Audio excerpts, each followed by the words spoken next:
João capítulo 4, versículo 22, 23 e 24, o texto diz assim: vós adorais o que não conheceis, nós adoramos o que conhecemos, porque a salvação vem dos judeus.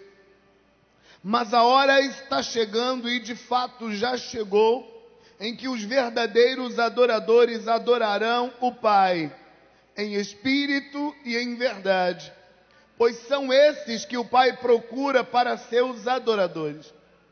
Deus é espírito e é necessário que os seus adoradores o adorem em espírito e em verdade. Essa mensagem foi pregada para uma mulher confusa.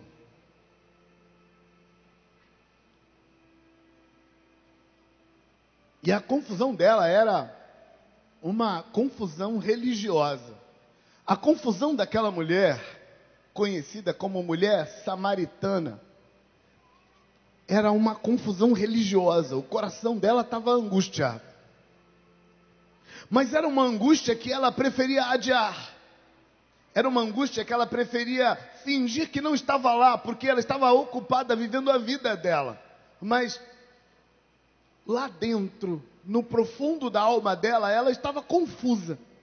E nós notamos claramente que ela estava confusa, porque quando Jesus se aproxima dela e Jesus começa a falar para ela qual é o caminho, ela imediatamente acorda do seu estopor e ela diz para Jesus: não, peraí, não é assim não, porque os judeus dizem que a verdadeira adoração tem que ser lá em Jerusalém.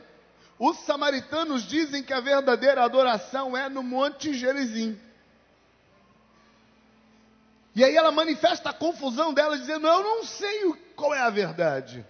Eu não sei se o caminho melhor, o lugar melhor, o jeito melhor é ir para Jerusalém adorar, ou o jeito melhor é ficar aqui, na região do Monte Gerizim, e adorar aqui. Qual dos dois está certo? E Jesus diz: eu vou te falar qual dos dois está certo. Jerusalém está certo, o Monte Gerizim está errado. E ela disse: é melhor esperar o Messias chegar. Porque como é que eu vou acreditar em você, né? Quando o Messias chegar, ele vai contar se é lá ou se é cá. Esse tipo de confusão toma conta da cabeça da gente, porque tem duas coisas que a gente não sabe. A gente não sabe o que está certo, e a gente não sabe quem está falando a verdade. E aí Jesus apresenta-se para a mulher, estende a mão e diz: prazer, o Messias que você estava esperando sou eu. E aí Jesus faz todo um esquema de provar para ela que ele era o Messias. E toda a confusão foi resolvida por Jesus ali. Para você entender um pouco a confusão na cabeça daquela mulher, você precisa entender que parte da confusão é cultural e parte da confusão é pessoal. A parte cultural da confusão na cabeça dela acontece porque há muitos anos atrás, na verdade séculos anteriores àquele momento, Israel, que era 12 tribos, foi dividida. 10 tribos ficaram para o norte e se tornaram o reino do norte. 2 tribos ficaram para o sul e se tornaram o reino de Judá, ou o reino do sul. Acontece que o templo de adoração escolhido por Deus, estabelecido historicamente como lugar onde os judeus adorariam, inclusive com proibição de adorarem em outro lugar, ficou no reino do sul. O pessoal do reino do norte, liderados por Jeroboão, o rei novo, o rei das 12 tribos, ficaram com uma pulguinha atrás da orelha. E eles pensaram: se o pessoal do norte for adorar no sul, que a igreja fica no sul, o templo fica no sul, lá o rei do sul vai plantar na mente deles propaganda antipolítica, e eles vão acabar discordando do nosso governo. Então não vamos deixar o nosso povo ir adorar lá. Então eles criaram um novo culto baseado no Monte Gerizim e começaram a dizer para o povo que o povo do sul estava desviado e que Deus agora tinha mudado de Jerusalém, Deus pegou as coisas dele e mudou para o norte. E o pessoal do norte começaram a acreditar nisso, porque eu não sei se você entende, mas propaganda é poderosa. As mentes são formatadas não pelos próprios pensamentos, mas pelas propagandas, pelo que se diz. Culturalmente, o povo do norte começou a se desenvolver debaixo de uma mentalidade de não pode ir para o sul. E o povo do sul começou a considerar o pessoal do norte desviado, porque eles não vinham mais adorar. Eles adoraram lá no norte. Enquanto eles adoravam lá no norte, distanciados da reciclagem que acontece em Jerusalém, toda crença, toda ideologia, toda filosofia precisa de reciclar. Por isso, a gente estuda a Bíblia, a gente ora, a gente faz curso, a gente prega a palavra, a gente passa a leitura da Bíblia uma vez por ano, porque se você não alimenta, se você não sustenta a sua crença, você perde ela. O que acontece com o pessoal do norte é que eles param de ir para o sul, e eles param de ouvir as pregações. Registre que naquela época eles não tinham Bíblia. Pasme vocês, não tinham Bíblia nem no celular. Ninguém tinha Bíblia. O único jeito das pessoas lerem Bíblia naquela época era irem ao templo, e lá no templo o sacerdote ia ler para eles. Porque nem eles podiam pegar a Bíblia e eles mesmos lerem. Então, graças à reforma protestante, graças a Gutenberg, agora todo mundo tem Bíblia. Inclusive no celular. Tem graças a Deus mesmo isso. É um presente divino. Outros tempos não tiveram nada disso. No sul, as pessoas perceberam que o pessoal do norte começaram a construir desvios muito grandes. Inclusive, uma das coisas que começa a acontecer no norte, porque eles não estavam indo a Jerusalém, é que eles começaram a fazer estátuas lá. Colocarem estátuas e adorarem as estátuas e servirem a outros deuses misturado com o Senhor. E você perguntava para alguém, quem é seu Deus? Não, meu Deus é Yahvé, o mesmo Deus de Judá. Mas por que você está adorando a Baal? É porque eu faço uma fezinha também, vai que, né? Melhor ter dois do que, né? Vai que um dos dois falha, eu tenho outro aqui de reserva. Esse mover passou a produzir no coração do pessoal do norte o sentimento de que o pessoal do sul era snob, e o pessoal do sul começou a pensar que o pessoal do norte era desviado. E era mesmo, eu queria falar, mas é. O fato é que outros desdobramentos históricos foram acontecendo com esses dois povos, os do norte e os do sul, para que nesse tempo de Jesus, eles eram inimigos, rivais, numa sensação de não quero nem chegar perto de você. Era pior do que jogo de futebol entre Brasil e Argentina. Pior. O sentimento de estranheza entre eles era muito grande. Outros desdobramentos a partir desse primeiro aconteceram, e não vou te falar porque não vem ao caso. Mas o fato é que nesse momento da história em que Jesus está ali com aquela mulher, eles têm dificuldade de falar um com o outro. O judeu não fala com o samaritano não fala com o judeu, e Jesus está ali na beira do poço, e Jesus fala com aquela mulher, que é outro problema. Naquela época um homem não falava com uma mulher publicamente, era desrespeitar-se a si mesmo. Conversar com uma mulher naquela cultura, no meio da rua, era muito feio. Jesus fala com a mulher, e a mulher ainda é samaritana, que pior. A confusão, a distância de Deus, faz com que essa mulher se afunde, se afastando ainda mais. Essa mulher começou a fazer testes, porque quando Deus não nos sustenta, quando Deus não nos abençoa, quando a gente não sente Deus, quando a gente não mantém a relação fluindo com Deus, acontece um fenômeno, a gente piora. E em piorando, uma sede espiritual que vira psicológica começa a gritar, a gente sempre vai atrás de alguma coisa que preencha esse vazio. E aquela mulher preencheu esse vazio inicialmente com romantismo. Mas nada é capaz de dar conta disso. Essa mulher já tinha tido 5 maridos. Agora ela estava com o 6º, e o 6º marido era casado.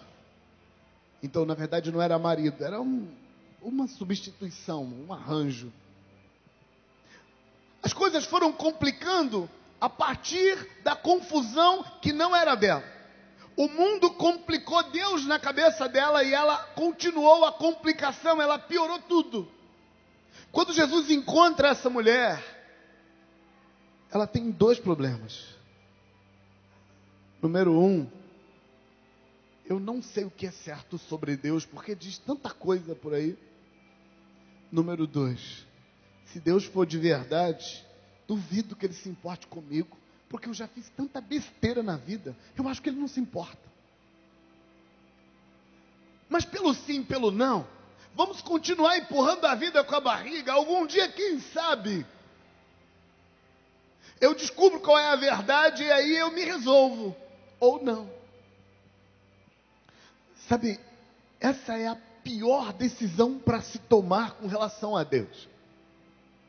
Sabe, algumas pessoas empurram com a barriga a decisão se vão casar ou não. Algumas pessoas empurram com a barriga a decisão depois de casar, se vão assumir o casamento ou não. Eu vou empurrando, um dia eu resolvo isso. Algumas pessoas empurram com a barriga a decisão sobre o que vão fazer da vida, se vão trabalhar com o quê. E para todas essas pessoas que não decidem o que vão fazer da vida, elas atrasam a vida até um certo ponto que a vida decide por elas. Porque não decidir também é uma decisão. Mas não tem nada pior para você empurrar com a barriga do que decidir quem é Deus sobre a sua vida. Nada pior. Porque todas as decisões que você não toma, a vida toma. E quando você vê, você está em algum lugar que você não queria estar. E você diz, eu não escolhi. Você escolheu ao não escolher. Porque quando você não resolve, resolvem para você. Aquela mulher estava fazendo isso. Ela estava dizendo, eu não sei se é Jerusalém ou se é Gerizim. Enquanto isso, vamos empurrar com a barriga.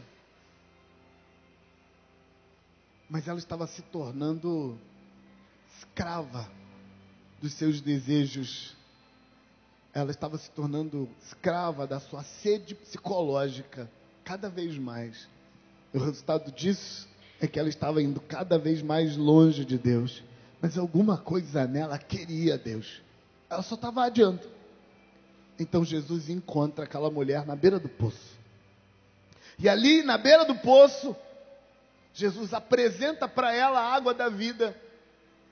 E ela reclama, Senhor, tem 2 coisas que eu não sei. Número 1, eu não sei se é certo aqui ou se é certo lá. E considerando isso, eu não sei se Deus me aceitaria.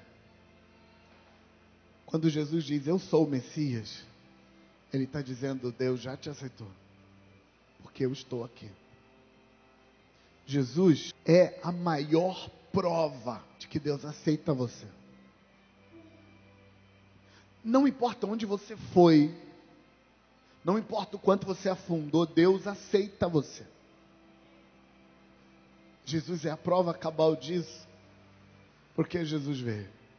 Sabe, quando a gente não olha para Jesus, quando, por exemplo, a gente olha para as leis do Velho Testamento, quando a gente olha para a religião praticada antes de Jesus, inclusive no próprio tempo de Jesus, praticada por saduceus, fariseus, escribas, mestres da lei, a impressão que a gente tem é que não é todo mundo que Deus aguenta.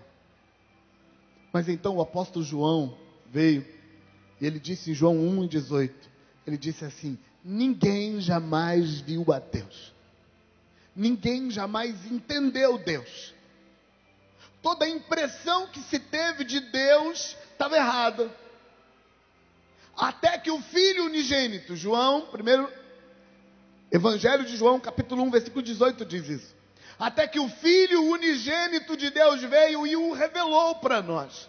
Jesus mostra para a gente quem é que Deus aceita. Porque toda a impressão anterior era uma impressão de Deus se manifestando na terra, mas sendo interpretado por homens. Homens feridos, homens doentes, homens jogando o jogo de interesse da vida e da religião. Homens buscando suas próprias necessidades, usando a religião para isso, inclusive. Então, Deus ficou meio turvo na história. Mas Jesus veio e João disse: ninguém nunca viu a Deus. João diz: quer conhecer Deus? Olha para Jesus. E Jesus está agora num poço, meio-dia, conversando com uma mulher. Não se fazia isso. Mas a mulher samaritana, sabe o que Jesus está dizendo quando ele diz: eu sou o Messias? Ele está dizendo para ela: você aceita. Porque tudo que foi dito sobre Deus agora tem que passar pelo teste de como Jesus faz isso. Tudo que foi dito sobre Deus é preciso agora olhar para Jesus e tirar a prova dos 9 para descobrir se é assim mesmo que Deus age. E aí nós pegamos Jesus no flagra, salvando uma mulher que foi pega em adultério. Nós pegamos Jesus tocando em leprosos. Nós pegamos Jesus curando o cego. Nós pegamos Jesus entrando num lugar pagão para curar um homem que estava paralítico há 38 anos. Nós pegamos Jesus colhendo espigas no sábado. Então nós descobrimos que Jesus nos diz quem é que Deus aceita. Quando Jesus se apresenta para aquela mulher, ele resolve no coração dela a dúvida, o medo: será que Deus me aceita? Se você andar na direção dele, ele te aceita. Deus nunca vai obrigar ninguém a andar com ele. Nunca. Mas se você quiser Deus, ele aceita você em Jesus. Jesus é a prova de que Deus aceita você. E quando ele morreu naquela cruz, ele resolveu isso de vez. Tem jeito para você. Talvez você esteja pensando: pastor, essa semana eu deixei sentimentos ruins tomarem conta do meu coração e eu não sei se Deus me ama ainda. Deixa eu te contar: Deus ama você e Ele te aceita. Acredita em mim, eu sei das coisas. Deus ama você e Ele aceita você. Primeira coisa resolvida no coração daquela mulher, faltava a segunda coisa. Como é que faz para servir esse Deus considerando que Ele me aceita? Como é que faz para servi-lo? Porque os samaritanos plantaram na minha cabeça que os judeus estão errados, então eu não quero fazer como eles. Mas os judeus andam dizendo por aí e publicando na televisão toda semana. Publicando na televisão toda semana.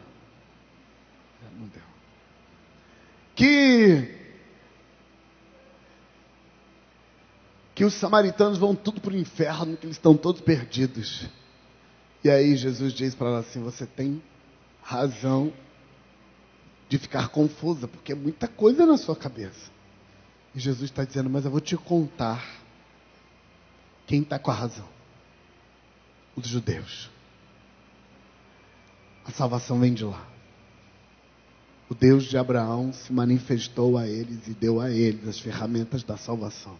Mas eu preciso te contar outra coisa, disse Jesus. Agora que você descobriu como é que funciona, acabou de mudar. Agora, você não precisa mais caminhar até Jerusalém para cultuar a Deus. Agora, o lugar de culto foi substituído por duas atitudes. Você precisa adorar a Deus em espírito, e você precisa adorar a Deus em verdade, e Deus vai receber o seu culto, mesmo que você não esteja em Jerusalém. Deus quer que a gente sirva a Ele em espírito e em verdade. Em espírito tem a ver com lidar com a questão espiritualmente. Tirar a coisa apenas do nível formato, forma, mas que seja alguma coisa espiritual. Um envolvimento entre meu espírito e o Espírito de Deus. Mas eu quero adiar o em espírito para falar disso em outro momento. Ou se você tiver muita curiosidade e quiser aprofundar isso, você pode pegar na nossa livraria um DVD chamado Em Espírito e em Verdade, para aprofundar essa ideia do em espírito. Porque eu não quero falar sobre o em espírito, eu quero falar sobre em verdade. E eu quero falar sobre em verdade porque o Espírito me disse que você precisa entender isso hoje. Quando Jesus diz para aquela mulher que para o culto funcionar é preciso um tipo determinado de envolvimento. Ele diz para ela que o culto que Deus espera é um culto que contenha em verdade, que seja feito em verdade. Verdade nesse texto tem a ver com integridade. Tem a ver com relacionamento verdadeiro. Eu gosto de uma fala de Jesus em João capítulo 10, quando ele diz que o ladrão entra por alguma parte escondida, mas o pastor sempre entra pela porta no curral das ovelhas. Jesus estava separando as coisas e estabelecendo que o jeito do ladrão entrar não é um jeito de verdade, é um jeito falso. Mas o jeito do pastor entrar no curral é sempre um jeito de verdade, é um jeito com sinceridade. Sabe, uma das coisas que eu tenho notado no decorrer dos anos é que Satanás aceita culto falso, culto de mentirinha. Sabe, se uma pessoa grita por um determinado demônio no meio de uma zombaria, de uma brincadeira, o demônio atende ao chamado, amaldiçoa a vida do indivíduo e acaba com ele. O Deus da Bíblia, o Deus revelado em Jesus, ele não atende a um chamado falso. Ele não atende a um chamado brincalhão, ele não atende a um chamado com segunda intenção, porque uma das bases do culto dele é em verdade. Quando Jesus diz que Deus está buscando adoradores que o adorem em verdade, ele está primeiro reconhecendo que existem adoradores que adoram falsamente. Mas em segundo, ele está dizendo que esse culto falso não é recebido por ele, porque não tem verdade. Esse culto que não tem envolvimento real, esse culto que o coração não quer mesmo, esse culto que o coração tem outra intenção, e a boca diz a intenção errada, Deus não recebe, porque o culto de Deus é um culto em verdade. Mas isso também complica, porque quando nós pegamos isso e colocamos no âmbito da religião, vai virar forma. E vai virar assim: mandamento número 1, proibido adorar dessa forma. Mandamento número 2, proibido adorar daquela forma. Mandamento número 3, proibido adorar daquela forma. E as pessoas vão seguir a forma e não vai ter verdade naquilo de novo. Então, a adoração de Deus, a adoração que Deus quer, é uma adoração que precisa fluir do indivíduo. É alguma coisa que tem a ver com o seu coração. Você quer isso de verdade? É Deus mesmo que você quer?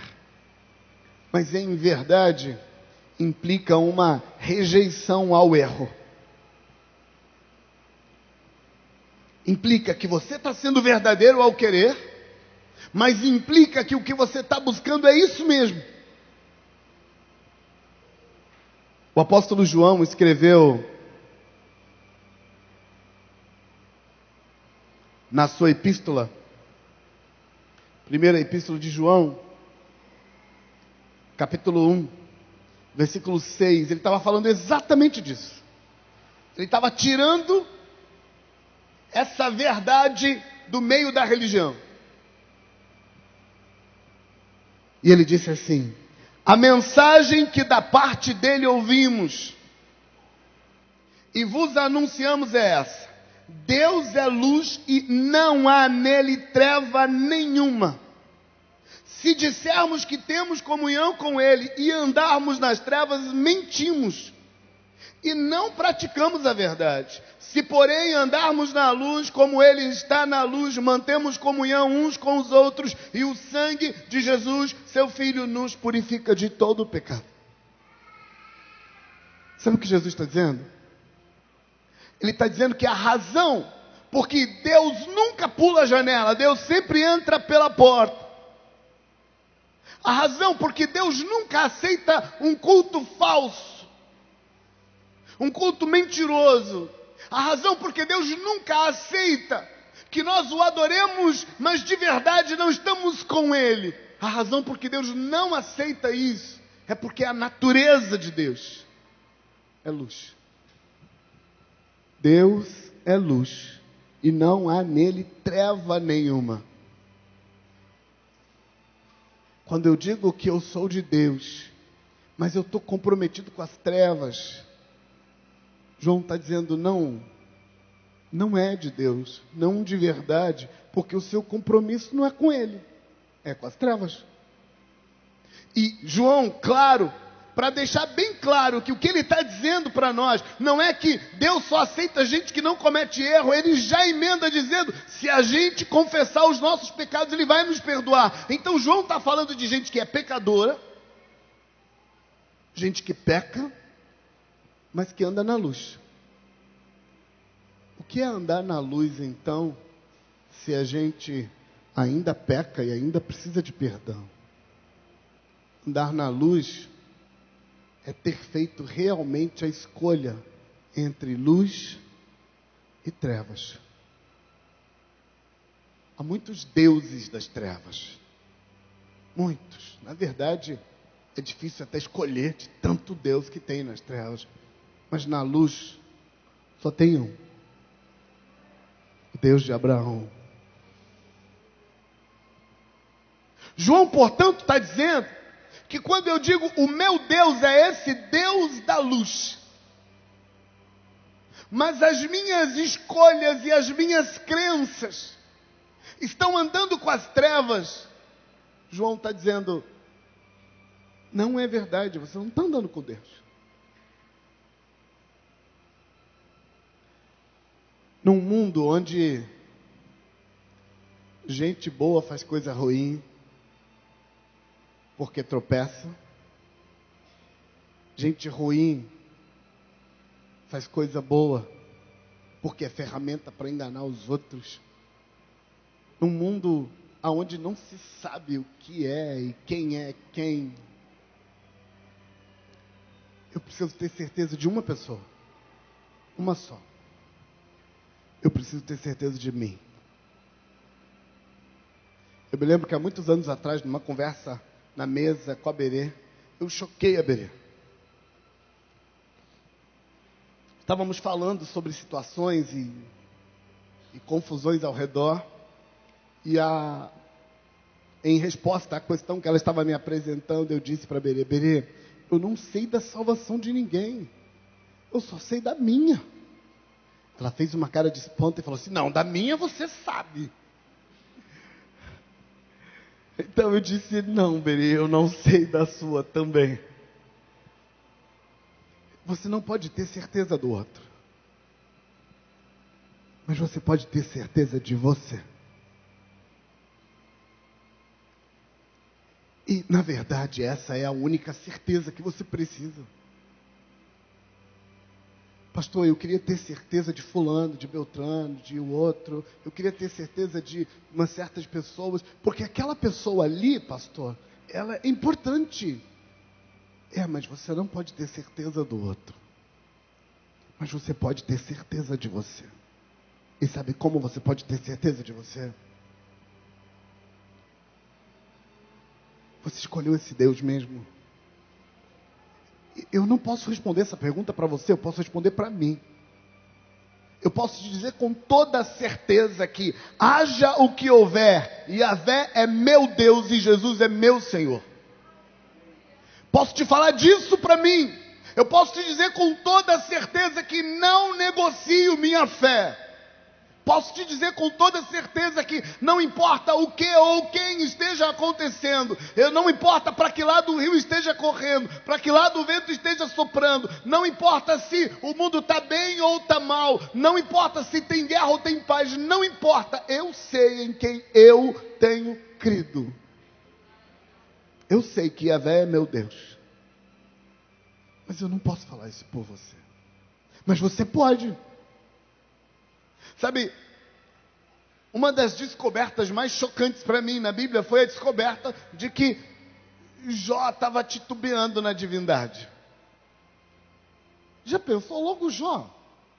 Um sujeito assim de nível altíssimo. Sabe quando Satanás acusou Jó diante de Deus? E disse, Jó não te teme de verdade. Não é que o diabo estava falando a verdade? Tá, que é um mentiroso, um sem vergonha, que vive mentindo, enganando as pessoas. Mas pensa assim, Satanás não vai comparecer diante de uma divindade que é onisciente para contar uma mentira. Não faz sentido. Sabe por que Satanás disse que Jó não estava temendo? Porque a razão de Jó para servir aquele Deus era porque aquele Deus estava abençoando a vida dele e fazendo especialmente a vida financeira ir muito bem, obrigado.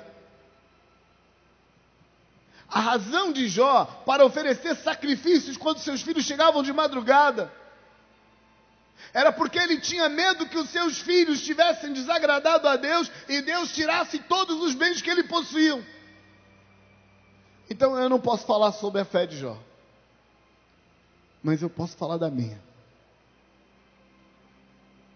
Se alguém conseguir provar hoje, aparecer aí nos meios de comunicação e estão tentando, e apresentar uma teoria boa, porque a da evolução não é muito boa, é apresentar e conseguir provar por A mais B, com elementos científicos, que Deus não existe. Ele não me convence, porque minha fé está resolvida. Minha fé está resolvida.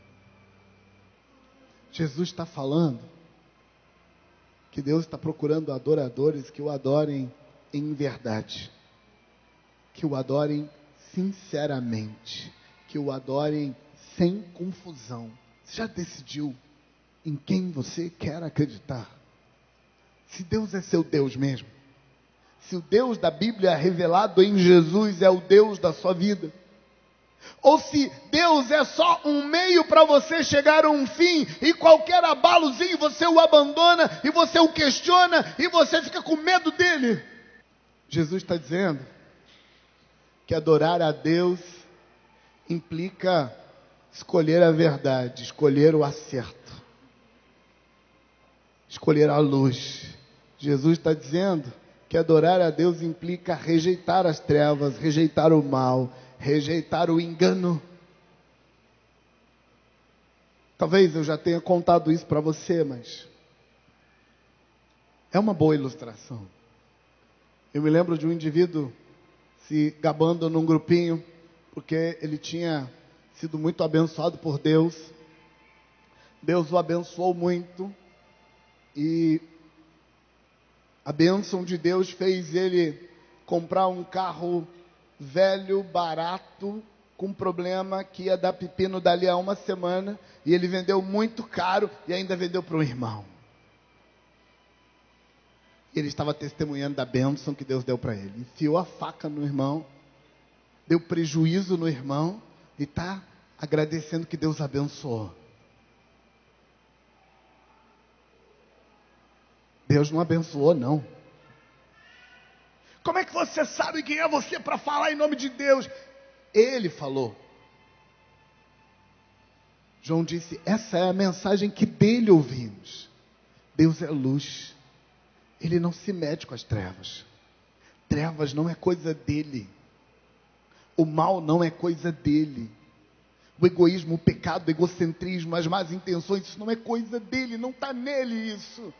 Então, quando eu escolho Deus, eu preciso definir que eu sou de Deus mesmo, e que todo o resto que não é, está errado. Pastor, você está dizendo que eu não vou errar? Não, eu não estou dizendo que você não vai errar. Na verdade, eu seria insano se esperasse que você não errasse. Insano. Eu estou te dizendo que quem está andando com Jesus, quando erra, chama de erro. E não chama de acerto. Eu não estou dizendo que eu não vou errar, mas quando eu errar, eu vou dizer, isso está errado. Mas foi você quem fez, fui eu que fiz, mas está errado. Eu não vou chamar de erro só quando o outro fizer, eu vou chamar de erro sempre. Porque o meu Deus é luz. E nele não há treva nenhuma. O mundo jaz no maligno. O mundo jaz em trevas. Então o que não vai faltar por aí é treva. Se você escolher a luz, não se preocupe, as trevas vão te tentar, vão te provar.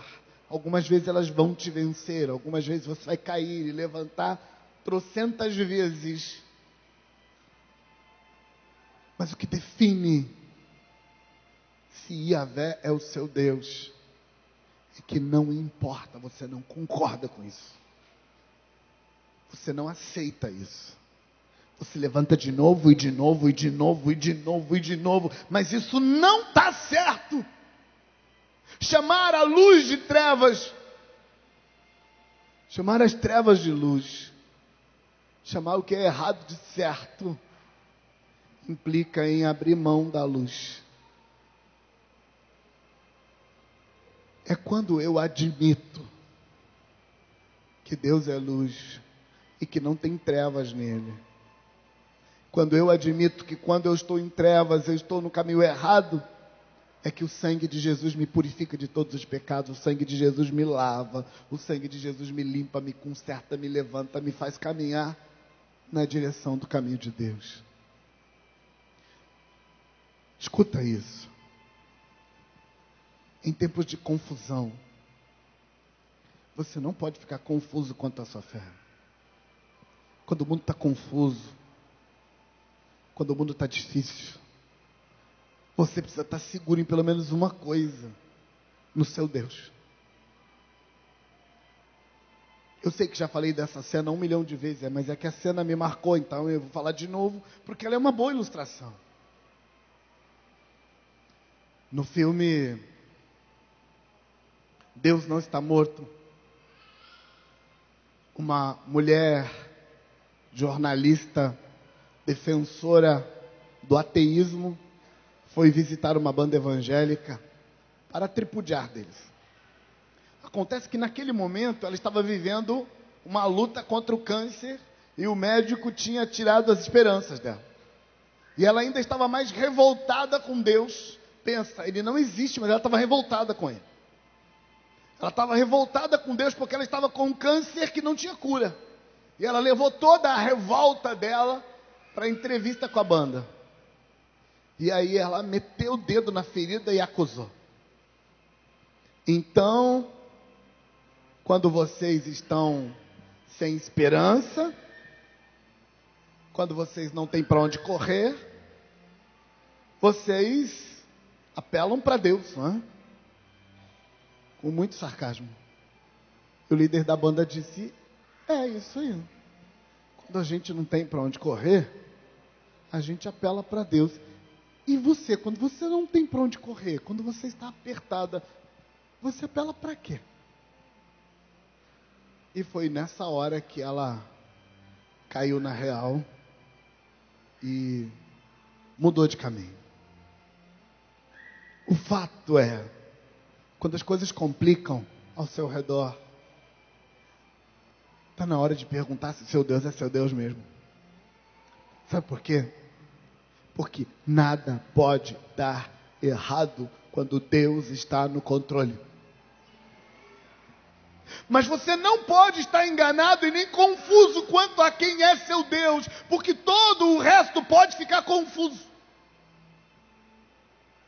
Todo o resto pode conter falta de resposta, pode conter medo, pode conter insegurança. Se seu Deus está bem resolvido, você está bem. Eu não posso resolver seu Deus para você. só posso te ensinar a palavra de Deus. Só você pode resolver isso com você. Tem uma graça manifestada nele. Jesus nos mostrou que Deus é bom. Jesus nos mostrou que Deus não é o carrasco que muita gente quer fazer a gente pensar que Ele é. Jesus nos mostrou que a razão de o mundo estar um caos é porque tiraram Deus da equação. Mas Jesus também nos mostrou que Deus vai voltar para a equação logo, logo. Mas enquanto Ele não volta, Ele pode estar na minha equação pessoal. Yahvé, não se engane, Ele não é o Deus deste mundo. O Deus deste mundo é Satanás, e por isso que o mundo está assim. Não se engane. Mas Yahvé é meu Deus. Então, no meio de todo o desequilíbrio do mundo, eu me equilibro nele. Porque Ele não é o Deus do mundo, Ele não é o Deus do planeta, Ele não é o Deus dessa dimensão. Tem outro Deus no lugar, mas Ele é Deus para mim. O trono dele na minha vida é só dele. Eu não vou deixar ninguém, nem nada, nem coisa nenhuma sentar aqui. Em tempos de tensão, de confusão, você precisa resolver isso logo. Você precisa resolver quem é Deus para você. Pastor, tem uma coisa que eu tenho que resolver na minha vida para depois deixar Deus reinar. Não é um bom negócio. Resolve com Deus primeiro, põe Deus no lugar dele, e depois resolve todas as outras coisas. Tudo que está causando dúvida entre você e Deus, deixa para resolver depois que colocar Deus no lugar dele. Põe Deus no lugar dele. Você precisa de um Deus. Você precisa de um Deus para te socorrer, você precisa de um Deus para te guiar, você precisa de um Deus para te consolar, você precisa de um Deus para enxugar suas lágrimas. O mundo está te oferecendo um monte de coisas e Ele está dizendo, vem para cá, porque aqui tem trevas à vontade. Você precisa abandonar as trevas e escolher o Deus da luz. Ele vai dar resposta, Ele vai dar solução. Ele vai intervir, Ele vai te socorrer, Ele vai te proteger. Seus inimigos não te acharão se você estiver nos braços dEle. As desgraças da vida vão passar e ser resolvidas porque você vai estar com Ele. Deus é seu socorro, mas você precisa definir que Ele é seu Deus de verdade.